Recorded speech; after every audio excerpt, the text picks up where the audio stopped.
Praise the lord. అందరికీ రోజు దేవుని వాక్యము. మీరు విశ్వాసము ద్వారా కృపచేతనే రక్షింపబడి ఉన్నారు. ఎఫెసీయులకు రాసిన పత్రిక 2:8 దేవునికి మహిమ. దేవుడు మనందరికి ఇస్తున్న వాగ్దానము, మీరు విశ్వాసము ద్వారా. నీ జీవితాన్ని రక్షించేది ఎవరు? పాపంలో నీ ఉండగా నిన్ను వెతకి వచ్చినది ఎవరు? నువ్వు ఏదైనా తప్పిదం చేస్తేనే నీ అయిన వాళ్ళు నిన్ను అనరాని మాటలు అంటున్నారేమో.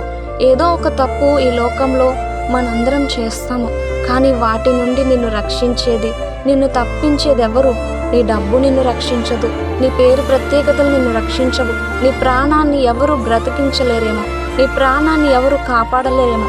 కానీ నువ్వు చేసే ప్రార్థన విశ్వాసంతో చేస్తే దేవుడు నిన్ను రక్షిస్తాడు. ఆయన నీకు తన ప్రేమను చూపిస్తాడు. ఆయన ప్రేమ ఎంతో గొప్పది. ఆయన కృపచేత నువ్వు రక్షింపబడతావు. అందరికీ ప్రైజ్ ది లార్డ్. దేవునికి మహిమ. ఆమేన్.